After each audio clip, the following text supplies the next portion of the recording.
Hey guys, good morning. Good to see you all. Appreciate you coming out to see one of the great traditions, of course, in American democracy. I, of course, voted for Donald Trump and myself. So did my wife, and we also, for all the locals out there, we voted for Bernie Moreno for the United States Senate. And if you want the policies of Donald J. Trump in the United States Senate, then Bernie Moreno is the only candidate in this race who I think is the candidate of peace and prosperity for the United States Senate. So I hope people will get President Trump over the finish line. I hope people here in Ohio will get Bernie Moreno over the finish line. Look, I feel good. You never know until you know, but I feel good about this race. I felt good about my own race a couple of years ago when I voted in this exact same spot. Hopefully it goes as well for President Trump and me as it went for me a couple of years ago in the state of Ohio. So I appreciate you guys being here. Happy to take a few questions. You obviously can see my kids bouncing around here. There's Usha. And, we'll take a few questions, but we're going to hit the road, go back home, and then head off to Palm Beach. Senator, regardless of the results tonight, half the country probably won't be satisfied with the results. Sure. What's the message to them, potentially your supporters, if it doesn't go the way that they want it? Well, look, I think our message is, first of all, we do expect to win, but obviously no matter who wins, half the country, as you said, is going to be at least partially disappointed. I think my attitude is the best way to heal the rift in the country is to try to govern the country as well as we can, create as much prosperity as we can for the American people, and remind our fellow Americans that we are all fundamentally on the same team, however we voted. I certainly hope you vote for Donald J. Trump today. I think that his policies are going to promote peace and prosperity for our citizens. But if you vote the wrong way, in my view, I'm still going to love you. I'm still going to treat you as a fellow citizen. And if I am lucky enough to be your vice president, I'm going to fight hard for your dreams and for your family over the next 4 years. No, look, I'm way too superstitious to think about those things. Let's get this election over the finish line. Let's make Donald J. Trump the president-elect, and then we'll worry about what happens afterwards.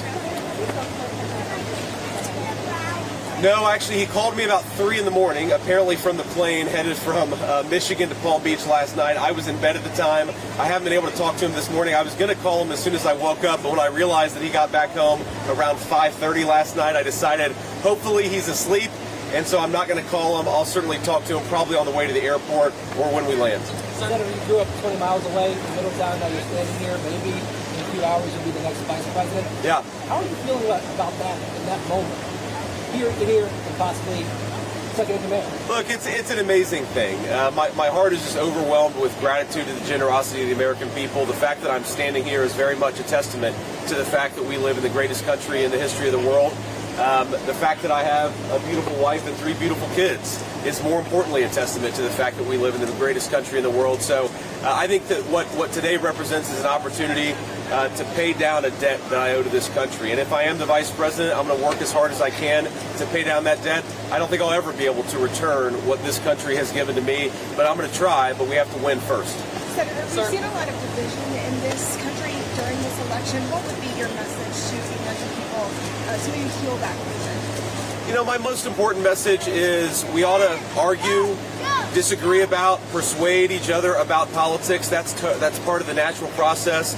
But we can't discard friends and we can't discard family members. I think that if we all just recognize this basic principle, that we ought to love people, we ought to be friends with people, we ought to be family members with people, regardless of their politics, that would do a lot to heal the division. I know myself, I've had a lot of friends, not a lot, I've had a few friends who have cast their friendship aside because I decided that I wanted Donald J. Trump to be the winner in the last election and in this election. I think that's a tragedy, and I'm not going to follow that example. I'd say to everybody, whether you're voting for Donald Trump or voting for Kamala Harris, remember, friends and family, that stuff is what really, really matters. We ought to be kind to one another. We ought to treat each other with respect. And fundamentally what we're trying to do, President Trump and I, is just build the kind of country where our fellow Americans can achieve their dreams. But that's all of our fellow Americans, regardless of who they vote for. We'll take one more question. Senator, with the recent polling in Iowa from Trump, Harris ahead, are you concerned at all that this could potentially move the over states like Ohio? No, I'm not too worried about that. Look, one outlier poll doesn't change what we've seen on the ground. We feel very good about the energy. We feel very good about the early vote.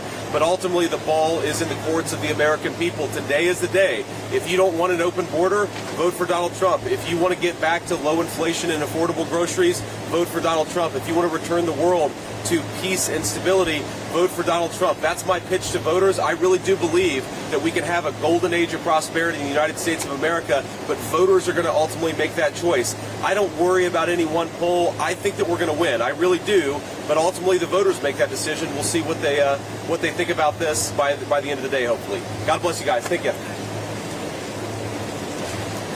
You ready?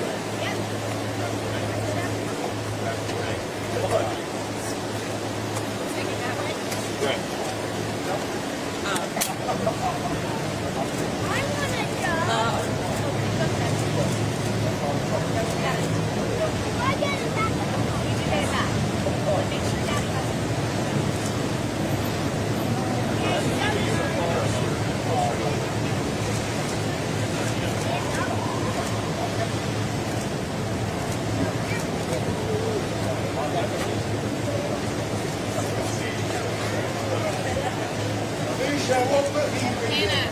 Oh, this is Hannah. Yeah, just make